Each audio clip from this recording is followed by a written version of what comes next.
Hello to everyone, myself Anil Kumar Shah. आज म दोस्रो ब्लग लिएर हजुरसँग फेरि भेट्न आइसकेको छु। आज धेरै लेट भइसकेको थियो उठ्नमा, त्यसैले सोचेँ के गरौँ के होइन त भन्यो गाछीतिर जाऊ भनेर आम झऱ्यो होला भनेर गयो, तर एउटा पनि आम हातमा लागेन भनेर गाछीलाई मात्र हेरेर घर फर्कन पर्यो। त पनि आश थियो कि आम भेट्छ भनेर, तर एउटा पनि आम भेटेन।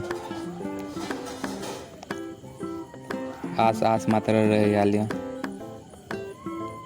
घर जाँदा आमाले भन्नुभयो कि एउटा दुईवटा आम लिएर तरकारी गर्छु भनेर। म पनि स्टिक लिएर गाछीमा गइसकेँ। गाछीमा धेरै खोजेँ तर भेटिरहेको थिएन आम, तर एउटा आम भेट्यो।